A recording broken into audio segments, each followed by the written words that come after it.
Hey guys, good morning. It is Congresswoman Cammack, and it is day 12 of the government shutdown.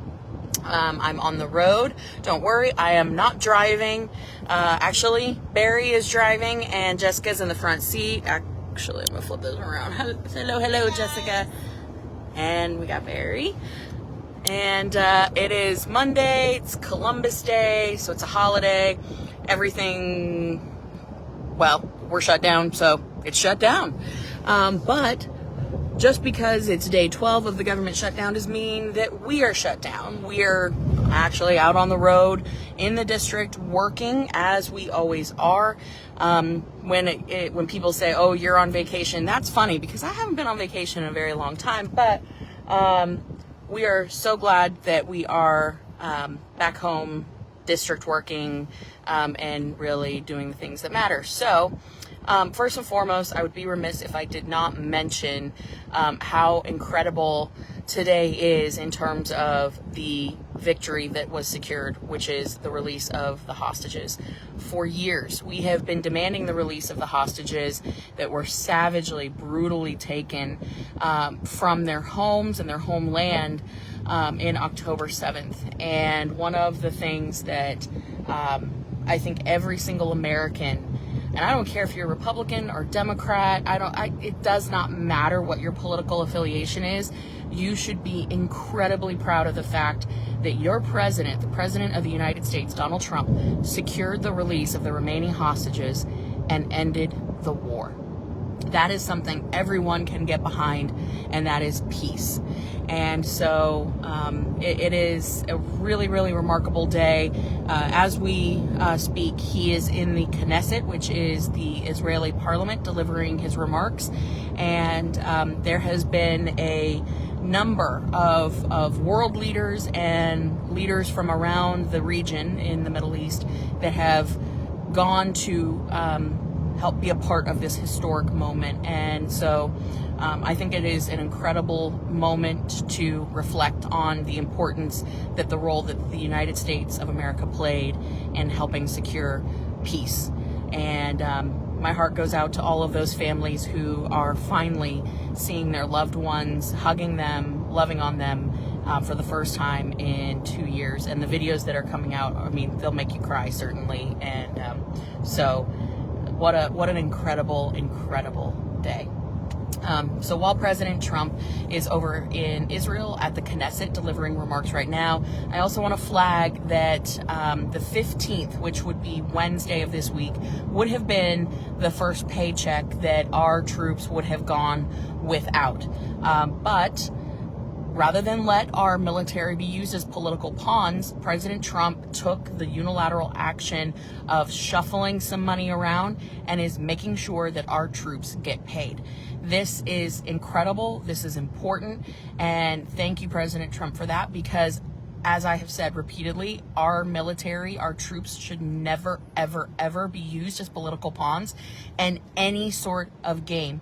And what we have seen is a refusal of the left to bring forward a bill that would prohibit the use of troops being used as pawns in government shutdowns. This has been going on for years. We have introduced this bill. The left has said no. And so it's just been really, really, really frustrating that we've tried to get this done and it just hasn't ever been able to get done. But that is no longer an issue. So President Trump has got our military paid, so folks don't have to worry about that. In the meantime, we are working on trying to get our Coast Guard and other members of Homeland Security covered. And so I have a feeling that there will be an announcement on that soon.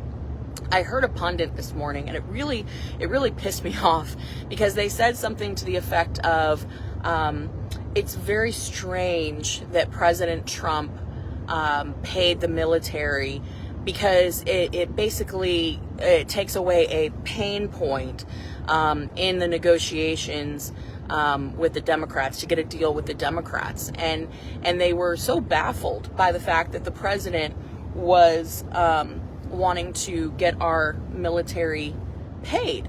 And I had to actually pause it for a second because I thought it was, sorry guys, my hair is absolutely nuts today. It blew my mind because it's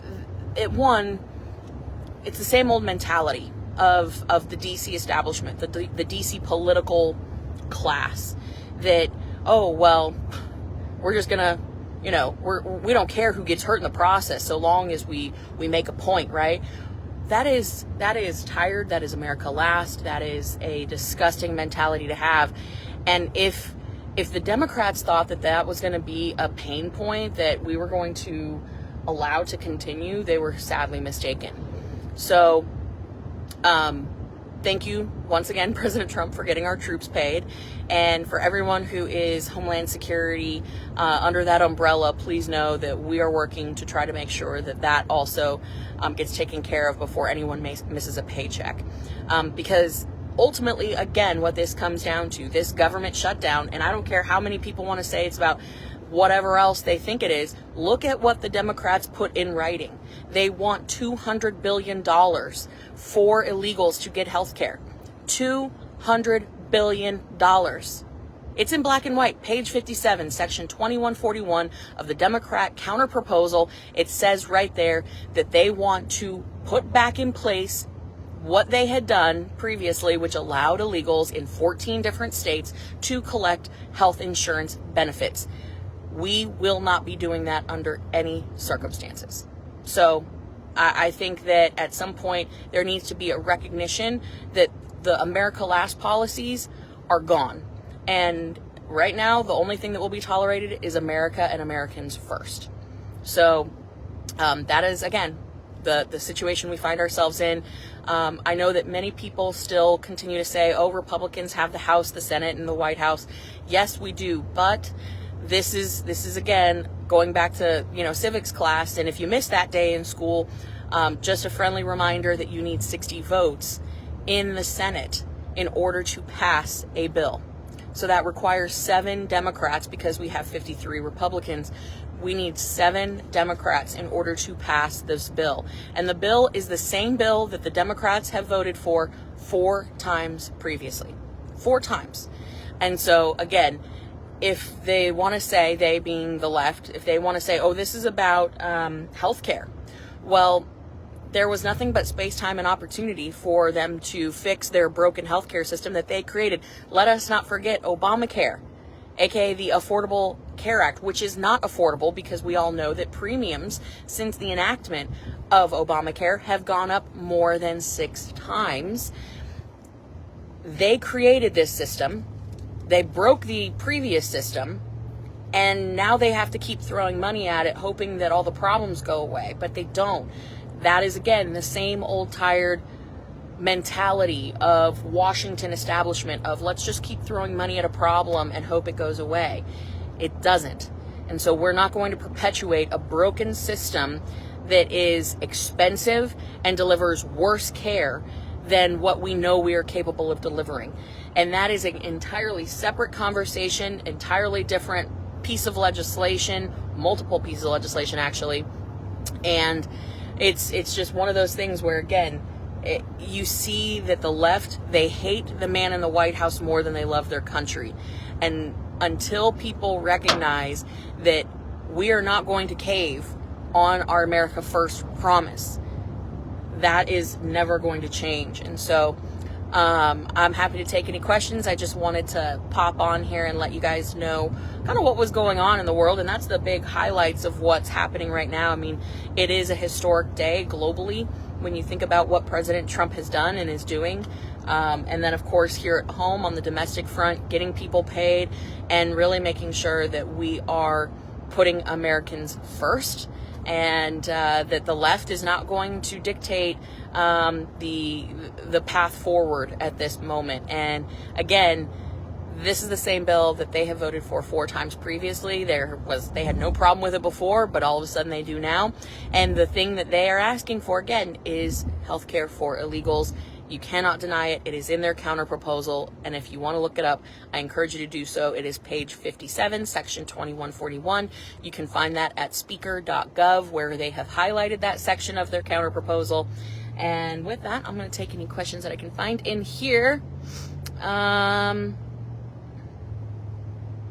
Miss Deborah says, what's to stop them from doing the same thing next time if you give in this time? Nothing. They know that if they wait long enough, they'll win. Don't let them win. Oh, you know what, Deborah? You just reminded me of something. As we speak, this is day 12 of the government shutdown. The Democrats are on their way to Napa for a fundraiser. Yeah, at a hotel that is $1,100 a night. Now, I don't know about y'all, but that is very much outside my price range for a hotel. I'm more of a, like a Holiday Inn type person, Fairfield Inn Suites. It's more our speed, but it's pretty interesting that they have been standing on the steps of the Capitol demanding that we open the government back up, and where are the Republicans and where are all these? Well, I'm in my district working, and they're in California raising money at a hotel that is $1,100 a night. Very swanky little wine tastings. Again, don't listen to what they say, just watch what they do. And they will tell you everything that you need to know about them through their actions. But we're actually pulling up to our first stop of the day, and so I'm going to have to pop off here, but very excited, meeting with some local manufacturers here in the district, and yeah, thank y'all so much. Appreciate it, and we'll be talking to you soon.